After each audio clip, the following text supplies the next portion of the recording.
The first time I saw the pulse, it was on a condemned house that should never have had water at all. I don't mean a pattern I imagined after the fact. I don't mean one of those vague little irregularities people turn into a story because they want one. I mean the raw interval log from an inactive residential meter was beating at 74 pulses a minute. Regular enough that I set my fingers to my own wrist and counted against it. By the end of that week, the county system showed that I had personally inspected that same house. On a night I know for a fact I never went there. It had my initials. My employee ID. A timestamp from 9:43 p.m. While I was at home with my wife. Heating soup. Filling out my leave time. Let me back up.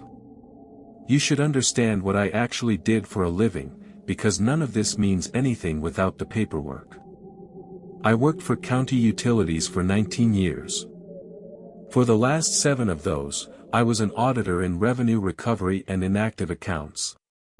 That sounds fancier than it is. Mostly it means you spend your day in front of an old monitor sorting through shutoff orders, meter discrepancies, bad reads, service status codes, and people who call furious because a vacant property they inherited somehow has a bill on it. We handled active service. Inactive service. Condemned properties. Demolition holds. Lien accounts. Meter exchanges. All the mess that happens when 3 generations of county software get stacked on top of each other and nobody ever fully retires the old one. I didn't work out in the field most days. I had, years earlier. But by the time this happened, I was mostly office-bound. I reviewed exception reports. Matched field tickets to billing cycles. Compared digital archives against paper files when the scans were bad. And cleaned up inactive accounts that kept generating activity they were not supposed to generate. Nobody likes that job, because it sits between departments. Billing says it's field operations. Field operations says it's code enforcement. Code enforcement says utilities should never have left the service line live. And then somebody above all 3 tells us to resolve it without creating liability. That's a phrase you hear a lot, if you work for a county long enough. Resolve it. Without creating liability. It means fix the numbers if you can. It means don't write anything dramatic in the notes. It means if there's a problem older than your supervisor, be careful how much of it you make visible. That winter, we were behind on a batch review after a software migration. We'd moved a few hundred inactive residential accounts from the old billing platform into a newer one that was supposed to catch anomalies better. The newer one was good at one thing: generating extra work. It flagged anything with usage on a no service or inactive code. Most of that was ordinary. A meter gets read wrong. A field guy keys in the wrong serial number. A crawlspace floods and the leak tag lands in the wrong queue. An old duplex has one shared line still feeding a rear unit nobody documented right in 1996. You sort it out. Close the exception. Move on. The report that started this came through near the end of a Friday. I remember that because the office was already thinning out, and I had one of those bad, burnt coffees from the machine by the copy room. The exception report title was Inactive Usage Review. It covered 3 billing cycles across condemned addresses on the South End. Around Brackett, Morrow, and Vale. Those blocks had been half cleared after foundation failures and a drainage collapse. Some houses were boarded. Some were waiting on demolition money. Some had been condemned so long the county land bank technically owned them, though the title work on a few was still tangled. The first address I looked at was 906, Vale Street. Service status, NACNDM.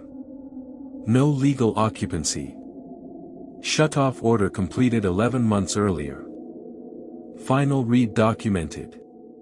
Meter still physically present, because demolition hadn't happened yet. The account showed 38 gallons used over a cycle. 38 gallons is nothing in a normal house. A toilet leak. A hose bib drip. A bad flapper. Somebody washing paintbrushes in a utility sink. In a condemned house, with no legal occupant, it's enough to flag. Not enough to panic over. I marked it for review. Opened the next one. That one was 912 Vale. Same status. 22 gallons. Then 918. 41 gallons. Then a place on Morrow. 19. That got my attention. Not because the amounts were large. Because of the grouping. Same area. Same property class. Same condemnation sequence. Same old meter model, in most cases. If you do audit work long enough, you stop looking for dramatic numbers and you start looking for repeated small ones. Big mistakes get noticed. Small, repeated ones can sit in a county system for years because each department assumes another one already understands them. I spent another hour pulling shutoff forms checking whether those addresses had been converted during the AMI rollout. AMI is the newer remote reading setup. The kind that pushes interval data, instead of waiting for a man with a handheld wand to walk past once a month. We had a mix in the county. Some neighborhoods fully converted. Some with old touch read meters and radio endpoints spliced on. Some with neither. Condemned properties were the worst. They fell through every upgrade plan. No one wanted to spend money on houses scheduled to be torn down, but no one wanted blind spots either. So you got these half-modern, half-forgotten accounts. The register was old. The transmitter was newer. And the billing code belonged to neither. I should say this plainly. Condemned does not always mean completely empty. We found squatters sometimes. Stolen copper. Stripped fixtures. Garden hoses run from a neighbor's spigot. Makeshift hookups. So my first assumption was a human one. Someone had gotten into one of those houses, and was using a little water. I was already thinking about how much paperwork that would create. And whether code enforcement would try to bounce it back to us. I opened field inspection tickets on 4 addresses. And left the 5th for Monday because it had a note attached from years earlier. Do not estimate.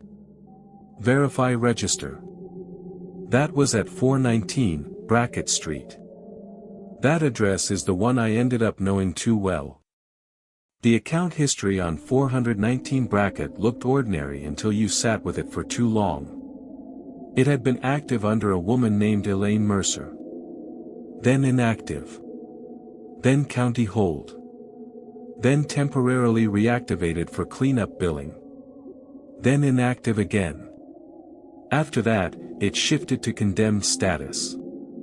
The final shutoff had been logged 3 different times, in 3 different places. There was the service order. The meter read history. And a scanned, red-stamped form from code enforcement. The service order said curb shutoff complete. The meter history said final register read, no occupancy confirmed. The code form said interior unsafe, plumbing compromised, no reactivation without structural clearance. But the account had usage. After all 3. Not much. It never spiked. Over 9 months, it showed these little clean increments. Regular enough to look intentional. 6 gallons. 12. 9. 15. 11. Never a burst. Never the shapeless drift of a leaking toilet or a cracked service line. More like something that woke up, drank carefully and stopped. That's not how I thought of it at the time. At the time, I was irritated. Clean patterns are harder to explain than messy ones. Messy ones let you use words like probable leak or bad read. Clean patterns make it look like you missed a living person in a house the county says is empty. I sent a note to my supervisor, Marlene Finch. I asked whether Brackett had a known land bank maintenance contractor with temporary service access. Marlene was one of those supervisors who survived by never fully denying anything on email. She came over instead of replying. She stood at my desk, with her folder against her chest, and looked at the screen for maybe 5 seconds. Legacy issue, she said. That can mean anything. It usually does. There's consumption after shutoff. Then note suspected migration error, and send it to field review. It's not migration if it's still reporting current cycles. She gave me the look supervisors give when they want you to understand the answer is over even though the words weren't useful. Do not put anything theatrical in the notes. I wasn't planning to. I'm serious, Daniel. If you think it's a bad endpoint, say bad endpoint. If you think it's residual billing noise, say residual billing noise. Do not start writing narratives. I almost laughed at that. Because I hadn't said anything remotely dramatic. I was talking about inactive water usage. But the way she said it quietly with her eyes on Brackett Street and not on me. That stayed with me. Monday morning, 2 of the tickets I'd opened were already marked resolved. No site photos. No explanation beyond meter discrepancy cleared, and legacy account behavior. One was closed by a field supervisor I knew. The other was closed under the name E. Halpern. I stared at that for a while. Because Edward Halpern had been dead for almost 3 years. He'd worked meter operations forever. Stroke, on his front steps, from what I heard. I'd been at the condolence card they passed around. His old user ID should have been disabled with the rest, when payroll cleared him out. Instead, there it was. On a field closure. Made at 6:12 that morning. Now in county systems, a dead employee's name showing up isn't always as alarming as it sounds. We had imported histories. Recycled templates. Old assignee strings that carried forward if nobody cleaned them. So again, I reached for the practical explanation first. Maybe the ticket had been cloned from an old work order. Maybe the closure macro still stamped the original route owner. Maybe IT had made a mess during migration. Which would not have shocked anybody. Still. I called field operations. And asked for Rick Salazar. Because if anyone knew how the closures were being stamped, it'd be him. Rick answered sounding like he was already done with the day. And it wasn't 9 yet. I asked about the ticket number. He was quiet long enough that I checked whether the line had dropped. That address again, he said. What does that mean? It means, if it's Brackett send it upstairs, and leave it. Who closed a ticket under Halpern's name? Could be old routing. It has this morning's timestamp. Then it's old routing with this morning's timestamp. You want to hear how that sounds? No, he said. I want you to mark it forwarded. And move on. That should have annoyed me enough to let it go. That's how most people survive in county work. You find the places where asking a second question creates twice the paperwork and no authority and you stop. But something about being told to move on before I'd even explained the problem made me keep going. I requested the raw read data. Through the AMI portal. That portal wasn't part of our normal billing screen. Most office staff barely used it. The interface looked like a vendor demo from 10 years ago, and half the filters were mislabeled. But for meters with weird behavior, it was useful. It let you see interval consumption, signal health, tamper flags, leak profiles, and the actual pulse counts, transmitted by the endpoint. And I want to be clear about something. The word pulse is ordinary, in that context. Every endpoint is counting pulses from the register. I'd seen the term thousands of times. That's part of why I can tell you I did not arrive at any spooky conclusion just because the screen used that word. At first, I was looking for exactly what Marlene wanted me to find. A bad transmitter. A duplicated endpoint. Maybe a unit accidentally paired to the wrong account after a route update. At standard interval view, 419 Brackett showed tiny overnight draws. Too small and too regular for occupancy. Too controlled for a broken line. Then I drilled down into the diagnostic burst from the previous week. The one that had been captured automatically, after repeated low-flow flags. That's where I saw it. The pulse log ran for 8 minutes and 14 seconds. Individual intervals timestamped down to the second. Some compression, because of the endpoint format, but there was enough there to count. Not an even machine leak. Not a random drip. A rhythm. With variability. 72 per minute, over the first minute. Then 74. Then 71. A slight quickening. Then back down. A pause. Long enough to notice. Resume. Another cluster. Not exact, like a metronome. Exact like something living. At rest. I printed it. Took it to the break room because I wanted a flat table, and better light. I sat there with a pen, and marked every 10th pulse. Then I counted them again. Then I went back to my desk, and exported the data to compare it against one of the other condemned addresses. The others had strange usage, yes. Brackett had a pattern. The other condemned houses looked like nuisance leaks. Or data junk. Brackett looked like circulation. I didn't say that out loud. I'm telling you now, because it's the plainest description. At the time, I wrote possible endpoint chatter. Or mechanical oscillation. In my own notebook. And I kept the printout folded, under a billing manual. I didn't want that phrase in any official system. I didn't want it attached to my name. For the next 2 days, I tried to disprove it. I pulled meter model specs. Checked whether that register type could chatter under pressure fluctuation. Looked for known issues during freeze-thaw. Compared it against backflow events, street main repairs, hydrant testing, pressure zone changes. I even checked the weather.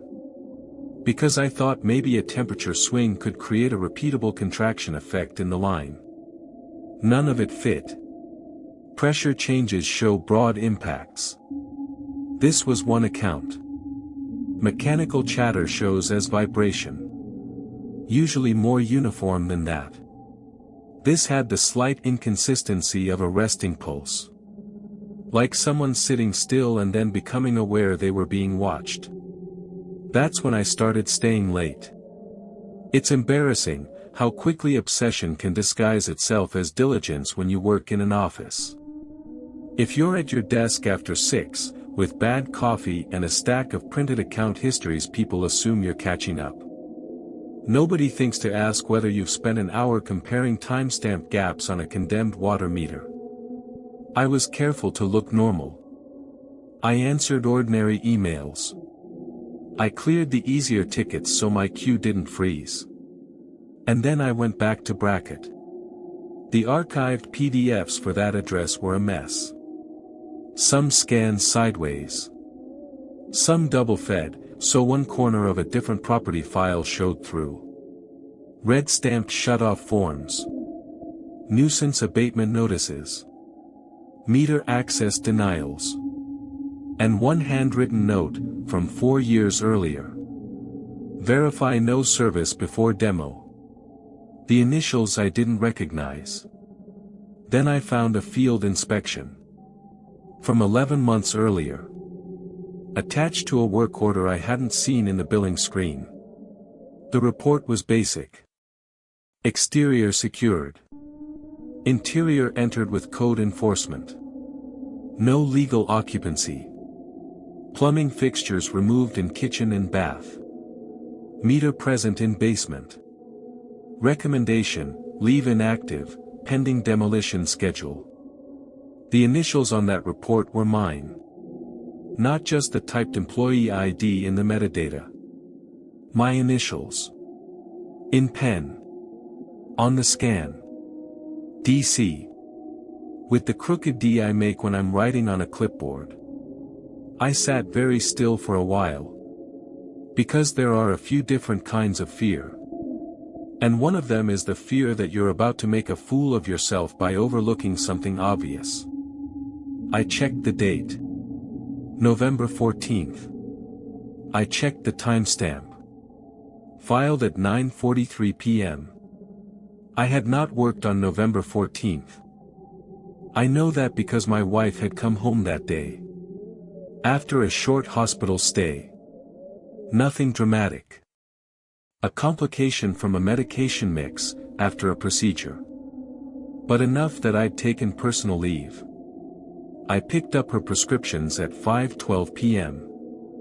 I remember the time, because I argued with the pharmacy about one of the dosages. I made soup that night. It was all she wanted. We watched the local news with the sound too low. I did not go into the office. I did not go on a field inspection. I did not set foot on Brackett Street. I checked my timesheet. Personal leave. I checked my badge access log, through building security. No entry after the day before. I checked my county vehicle assignment. No unit signed out to me. And yet, the inspection form existed. There are rational explanations for that, too. Credentials get borrowed. People sign for each other. Old paper forms get scanned late, and assigned to the wrong date. I knew all of that. I told myself all of that. What bothered me was how cleanly it matched my account. The typed employee ID was correct. The initials looked right. The work order routed through my queue history even though I had no memory of ever touching it. I went to Marlene with that. She didn't invite me to sit down. She stood behind her desk, one hand on a stack of budget sheets, and listened without interrupting.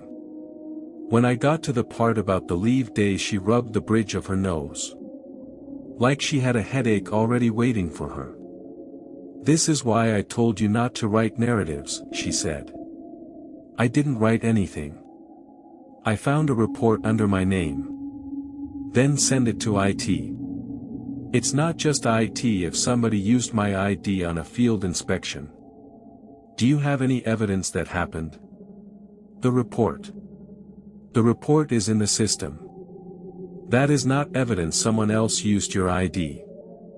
That is evidence the system contains a report. I remember staring at her. Because that's the kind of sentence county management gets very good at producing. Technically precise. And completely useless. I was not there, I said. She lowered her voice. Then do not start saying that to people. Unless you're prepared for where it goes. Where does it go? It goes to timesheets. Access logs. Route assignment. Chain of custody. And whether you're alleging fraud, or data corruption.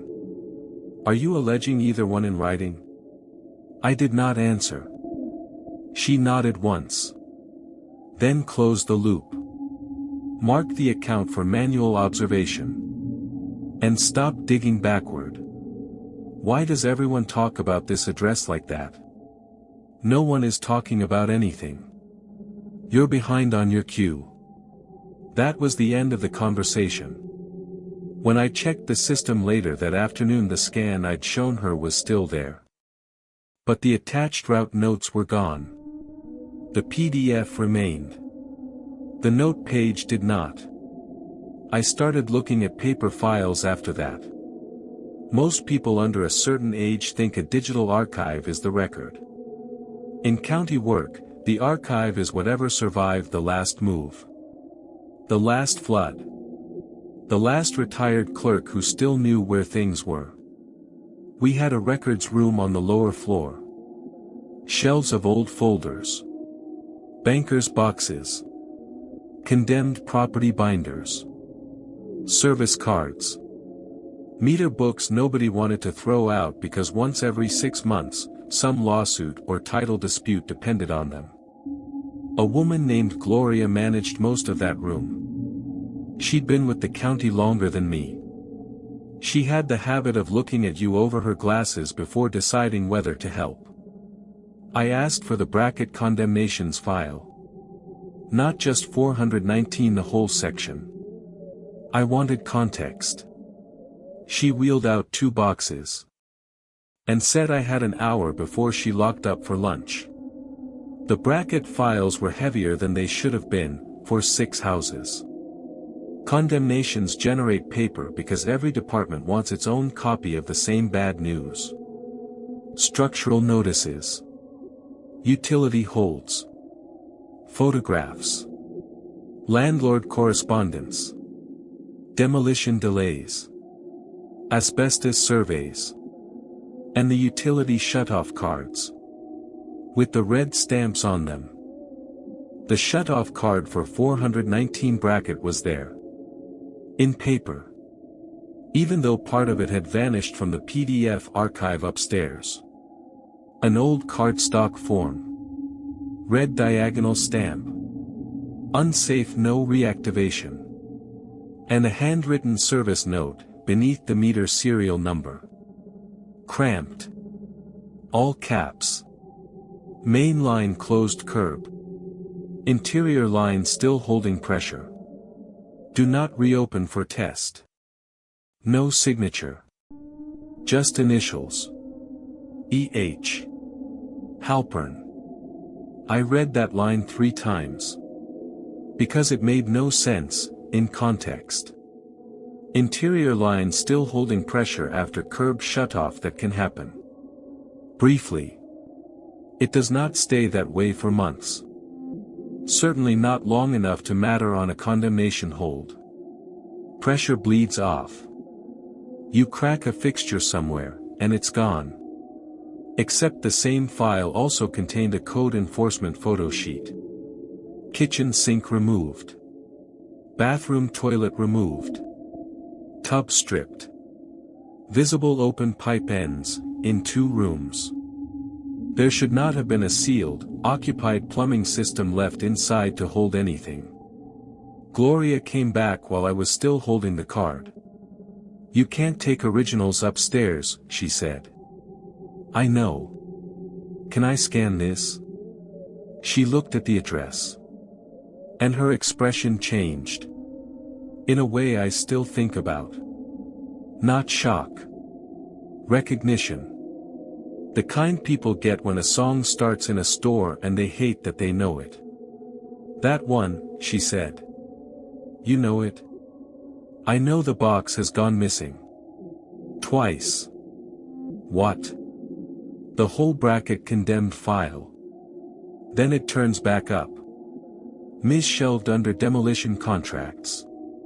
Or code nuisance. I stopped asking who moved it. I showed her Halpern's initials. Did he work these houses? Everybody worked those houses. That's not an answer. It's the answer you get. She took the card from me. Gently. Like it was fragile, in a way paper normally isn't. And slid it back into the folder. Before I could ask anything else, she said if you need a copy, request it through records. Don't carry that around loose. That afternoon, I requested the copy through records. The next morning, the request came back. Unable to locate source document. I went downstairs myself. Gloria wasn't there. The folder for 419 Brackett still existed. But the shutoff card, with Halpern's note, was gone. That was the point where my thinking started to change. Not all at once. I didn't suddenly decide something impossible was happening. I decided something was being managed. Whether it was embarrassment, old negligence, legal exposure, or one of those rolling county mistakes that survives by becoming too awkward to fix, I couldn't tell. But I stopped believing I was looking at a simple meter problem.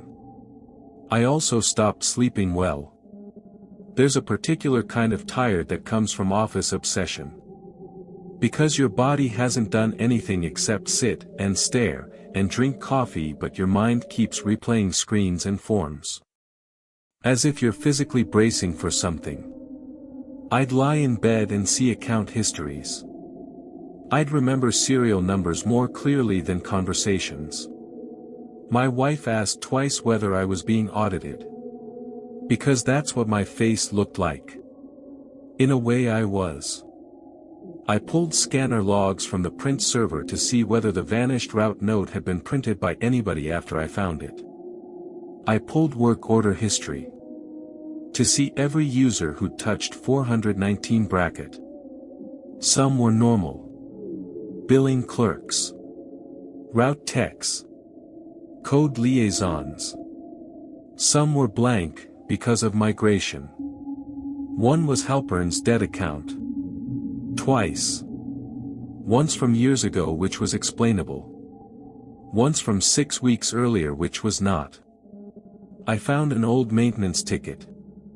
Linked to the meter pit lid at the property line. Even though the house meter was in the basement. That ticket was closed with the note, no exterior equipment to service. Confirm interior register only. Closed by Halpern. 9 months after he died.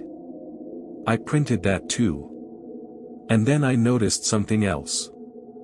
Every time I opened the account, and left it on screen long enough, the AMI portal would refresh. With another low-flow event. Not always immediately. Sometimes after 10 minutes. Sometimes 20. I told myself I was noticing normal background transmissions. Because I was watching too closely. But one night, after most of the floor had emptied, and the janitor was vacuuming the corridor, I opened the pulse diagnostic again. And I counted. 76. Then 78. Then back down to 74. While the page was live. When I closed the tab, and reopened it an hour later, the interval had flattened. If I say that made me feel observed, it sounds melodramatic. It was less theatrical than that. It felt like participating in an accounting error that was beginning to account for me. I called code enforcement next. They were the only ones with the authority to enter condemned interiors without the field circus. A man named Trevor Lamb. From nuisance abatement. He remembered Brackett immediately. We still have keys on 2 of those, he said. Why? I need to verify the meter condition on 419. Why? Inactive usage. Repeated. There was a short pause. You should send that through utilities. I am utilities. Another pause. Right.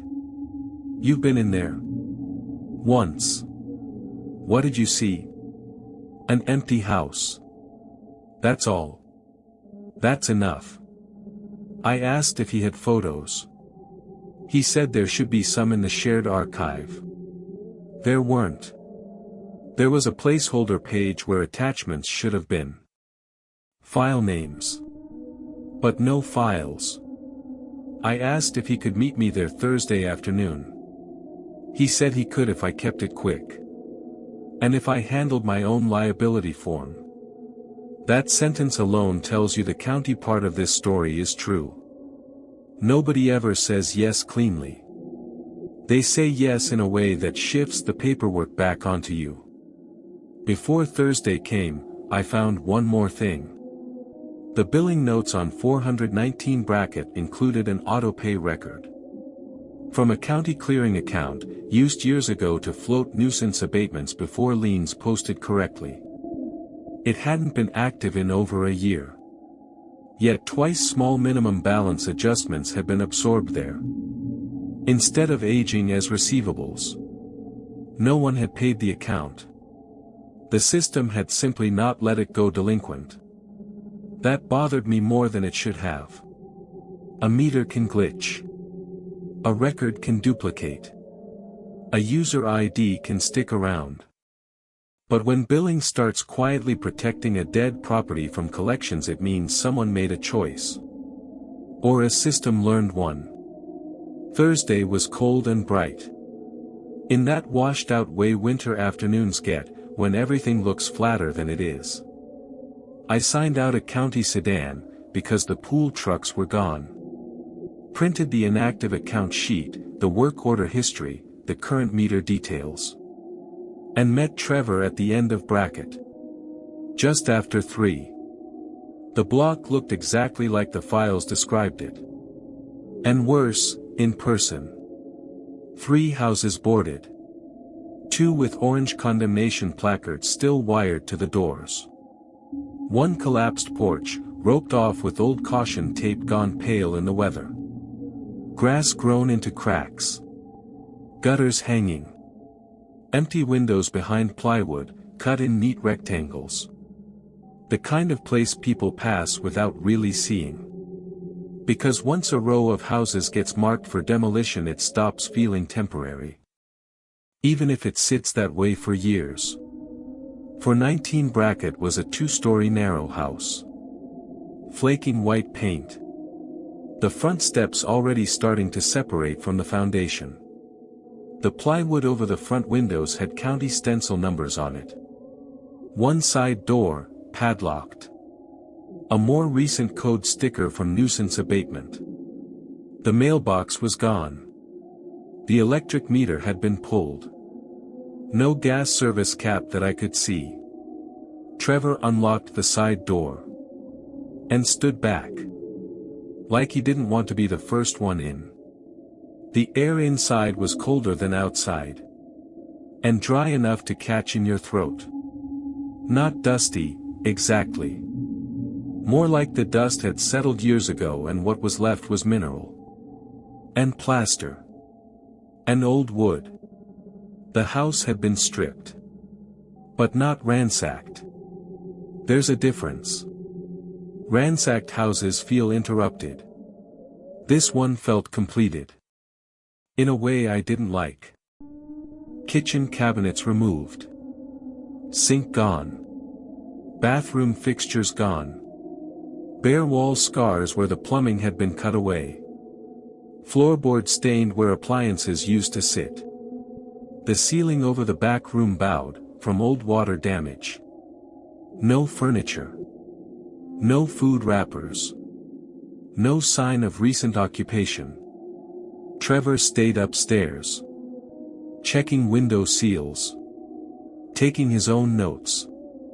I went where the file said the meter was. Basement. Front wall. Service entry. Left of the stairs. The basement steps creaked, in the usual Rottenhouse way. But the basement itself surprised me. It was cleaner than the rest of the house. Not clean in the normal sense.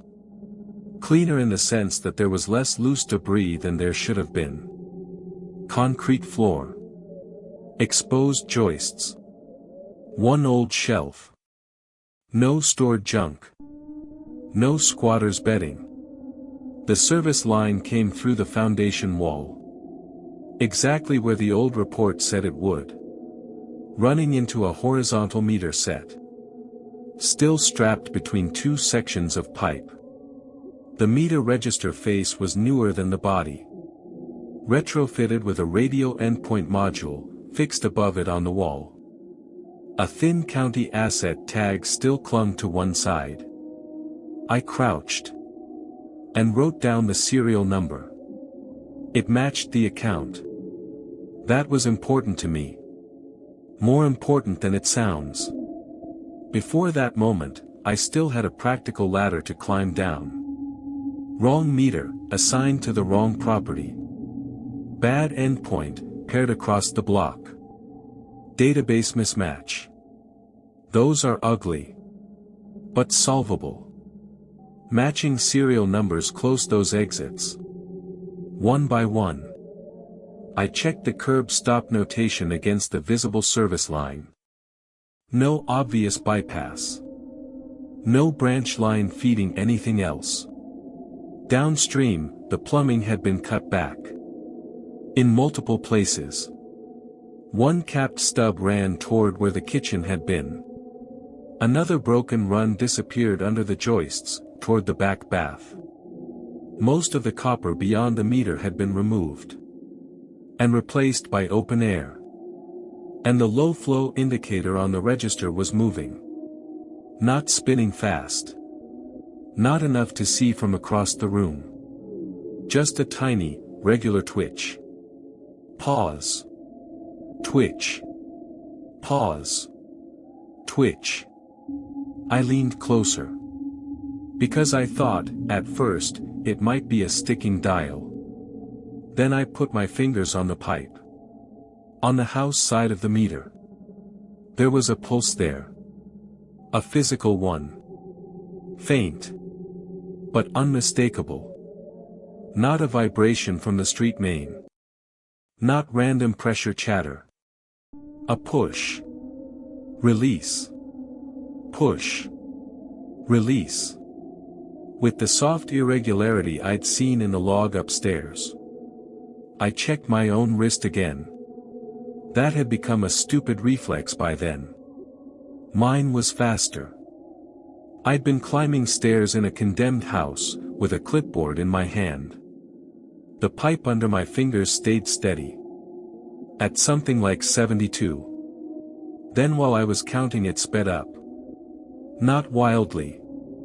Just enough that I lost the count. And started over. I looked around the basement. And this is where I have to be careful. Because I don't want to start inventing atmosphere where the records are enough. There was no creature. No face. No person hiding in the dark. There was only that basement. Those cut pipes. And the knowledge that the house side of the meter should not have been feeding an intact system. Capable of drawing water. In controlled intervals. I called up to Trevor. Asked him to come down. He came halfway. Stopped on the stairs. What? Put your hand here. He didn't want to. I could tell from his face, before he even reached the wall. But he crouched. Touched the pipe. And stayed there. 2 beats longer than necessary. Pressure fluctuation, he said. From what? He stood up. From the line. The line is shut at the curb. That's what the record says. The record also says no occupancy. Trevor looked past me. Around the basement. Then back at the meter. Take your photo. And let's go. I did take photos. Several. Wide shots. Close shots. Serial number. Register face. Line cuts downstream.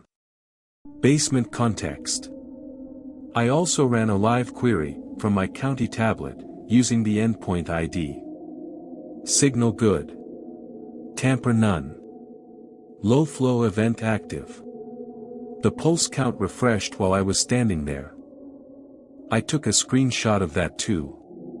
When we got back upstairs, Trevor locked the door. And said without looking at me. Do not write anything about feeling a pulse in a pipe. What would you write? He put the key back in his pocket. Meter movement observed at inactive condemned property. Verification referred to utilities engineering. There is no engineering ticket open. Then open one. And let them close it. You've seen this before. He finally looked at me. I've seen people keep their jobs by using the right nouns. I drove back to the office with the heater on too high. And my hands cramped on the wheel. I kept trying to force the field visit back into ordinary categories. Illegal hookup. Pressure bleed. Someone hiding access in a wall. Faulty curb shutoff.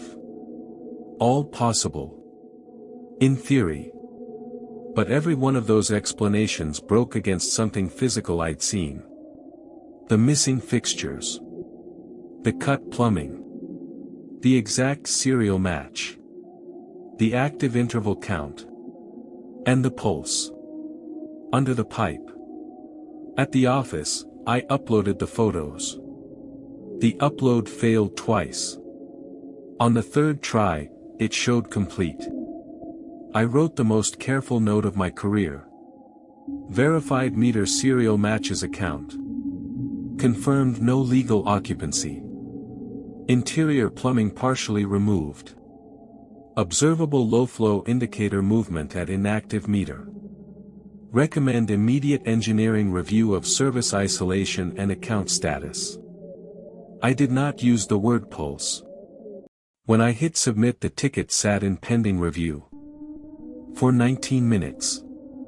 Then changed to resolved. Resolution note. No action. Legacy account behavior. The photos were gone. Not corrupted. Gone. The attachment section was empty. I still had the images on the tablet. Or thought I did. Until I checked the device gallery. There were only two from Brackett. One blurry shot of the basement stairs. One exterior of the side door. The close-ups. The register. The screenshot. All missing. I went back into the work order. Expecting maybe a sync delay. And found a new attachment. Added at 9:43 p.m. The timestamp was from the previous November. The attachment was the inspection form. With my initials. That is the moment I stopped believing this was just negligence. I printed everything I still could. Work order histories. Ticket closures. Dead user logs. My leave record. Badge access. The two surviving photos. The current account screen. The pulse export. And the duplicate inspection. Under my name. I took the stack home. In a manila envelope. Like I was stealing evidence. From myself. I didn't tell my wife what was in it. I said I had weekend reconciliations. She believed me. Because county work teaches families not to ask follow-up questions when you come home carrying paper. On Saturday morning, I spread the documents over the dining room table. And noticed a detail I'd missed. In the inspection form metadata. The form filed under my name didn't just have my employee ID. It had the scanner ID. From the office copier. On the third floor. The one nearest inactive accounts. That meant the paper had been scanned inside our department. Not generated out in the field. I went in Monday. Early. Before most of the floor arrived. And checked the copier logs. Same timestamp. 9:43 p.m. November 14th, scan to archive. Completed under my network credentials. I didn't have night access to that floor on personal leave. My badge record still showed no entry. I took that to IT. Not the general help desk. The one analyst who handled access control. A quiet man named Neil, who understood old systems well enough to distrust them. He checked the logs. And said something I appreciated. Because it was honest. That shouldn't be possible. Could my credentials have been used remotely? For the archive scan? Not without badge release. At the copier. Then how? Neil looked uneasy. In the way people do when they realize a problem belongs to a building older than their authority. There are legacy exceptions on some devices, he said. Cached auth. Fallback authentication. It gets weird after migrations. Can it show a scan under me, if nobody badged in? It can show things it shouldn't. Can it create an inspection I never performed? He did not answer directly. If you want me to open a security review, I can. It'll go to admin. What happens then? They'll ask why you were looking at a closed condemned account. This closely. That sounds ridiculous. Until you've worked in a government office long enough. The question is never just what's wrong. The question is why you noticed. Who else now has to notice? And whether noticing has created exposure. I did not open the security review. Instead, I started asking older staff about Brackett. In ways that sounded casual. Most gave me nothing. One billing clerk said only that the condemned South End accounts used to be kept on manual watch. Because AutoBill kept trying to close them wrong. One retired meter reader I reached by phone because I still had his number from holiday card lists went quiet the instant I mentioned 419. I don't talk about that block, he said. Why? Because there's nothing you can do with it. Did Halpern work it? He worked everything. He wrote a note about pressure holding after shutoff. That sounds like Ed.